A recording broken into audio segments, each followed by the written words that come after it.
নমস্কাৰ বন্ধু বান্ধৱীসকল, স্বাগতম জনাইছোঁ আপোনালোকৰ মমৰ চেনেল তথা ভিডিঅ'টোলৈ। আৰু ভাল খবৰ এটা আহিছে আপোনালোকৰ অসম চৰকাৰৰ চাকৰি, আৰু সেই ডিপাৰ্টমেণ্টটো হৈছে handloom and textile department, recruitment 2019 Assam, যিটো হৈছে আপোনালোকৰ ডিপাৰ্টমেণ্টটো হেণ্ডলুম এণ্ড টেক্সটাইল। তাত আপোনালোকৰ কিছুমান পোষ্ট ওলাইছে, পোষ্টবিলাকৰ কাৰণে এটা এডভাৰটাইজমেণ্ট আহিছে। কেনেকৈ এপ্লাই কৰিব, কোৱালিফিকেশ্যন কিমান লাগিব, সকলোখিনি আপোনালোকক মই ভিডিঅ'টোৰ জৰিয়তে জনাই দিম। গতিকে আপোনালোকে ভিডিঅ'টো সম্পূৰ্ণ শেষলৈ চাই থাকিব। আৰু ভিডিঅ'টো ভাল লাগিলে এটা লাইক কৰিব, লগতে আপোনালোকৰ যোনখিনি ফ্ৰেণ্ড আছে ফ্ৰেণ্ডসকলক শ্বেয়াৰ কৰি দিব। লগতে আপোনালোকে যদি চেনেলটো ছাবস্ক্ৰাইব কৰা নাই তেতিয়াহ'লে ছাবস্ক্ৰাইব কৰিব, যিকোনো ইনফৰমেশ্যন আপোনালোকে লগালগ আগতীয়াকৈ পাই যাব।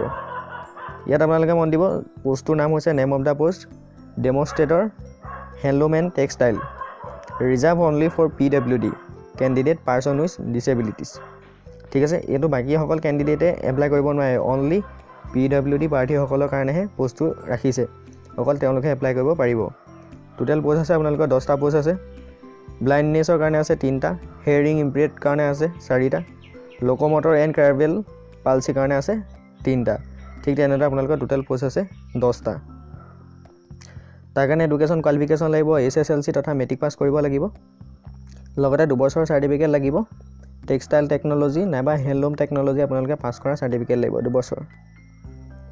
আৰু আপোনালোকে এটা চেলাৰীটো দিব 14,000 টকাৰ পৰা 49,000 টকা, গেটৱে দিব 6,200 টকা।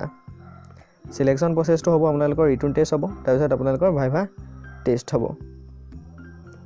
এজ তথা বয়সটো হৈছে 18 বছৰৰ পৰা 43 বছৰৰ ভিতৰত এপ্লাই কৰিব পাৰিব। ST SC কাৰণে ইলেক্সেবল দিয়া আছে 5 বছৰ। হাউ টু এপ্লাই কৰিবলৈ হ'লে আপোনালোকে এখন ষ্টেণ্ডাৰ্ড ফৰ্ম ল'ব, ফৰ্মখন আপোনালোকে ফিল আপ কৰিব। ফৰ্মখনত আপোনালোকে ফিল আপ কৰি পিনে এটা এড্ৰেছ আছে, এড্ৰেছটোত পঠাই দিব। এড্ৰেছটো হৈছে handloom and textile Assam, GNB road, Ambari, Guwahati 1। আপোনালোকে এড্ৰেছটোত পঠাই দিব।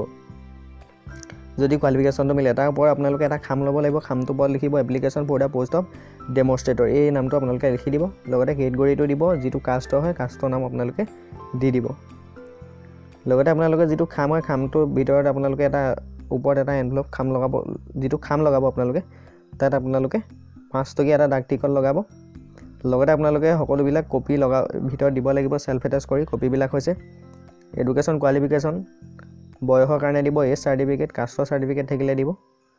লগতে আপোনালোকৰ যোনখন PWD প্ৰাৰ্থী চাৰ্টিফিকেট হয়, পাৰ্চন উইথ ডিছেবিলিটি PWD, সেই চাৰ্টিফিকেটখন আপোনালোকে জেৰেক্স কৰি দিব। লগতে 2টা ফটোকপি লগাই দিব, যোনখন ষ্টেণ্ডাৰ্ড ফৰ্ম দিব তাত। লগতে আপোনালোকৰ ভেলিড ৰেজিষ্ট্ৰেশ্যন চাৰ্টিফিকেট লাগিব, যিটো এমপ্লয়মেণ্ট এক্সচেঞ্জৰ ৰেজিষ্ট্ৰেশ্যন কৰা আছে, তাত আপোনালোকে এখন জেৰেক্স কপি দিব। লগতে আপোনালোকে ডাকঘৰৰ যোগেদি সকলোবিলাক ডকুমেণ্ট ভালদৰে দি পিনি পঠাই দিব। আৰু লাষ্ট ডেট হৈছে আপোনালোকৰ মাৰ্চৰ 10 তাৰিখ। ঠিক আছে, যোনসকল বন্ধু বান্ধৱীৰ PWD প্ৰাৰ্থী লগতে এইকেইটা কোৱালিফিকেশ্যন আছে, ধৰি লওক আপোনালোকৰ 10 পাছ লগতে টেক্সটাইলৰ চাৰ্টিফিকেট আছে, তেওঁলোকে বস্তুত এপ্লাই কৰিব পাৰিব। আৰু যদি আপোনালোকে কিবা বুজি নাপায় মোৰ ভিডিঅ'ৰ তলত কমেণ্ট কৰিব পাৰিব, তেতিয়া মই আপোনালোকক জনাই দিম। আৰু যদি ভিডিঅ'টো এটা ভাল লাগিলে এটা লাইক কৰিব, নিশ্চয় শ্বেয়াৰ কৰিব। আৰু এতিয়ালৈ ইমানেই, ধন্যবাদ।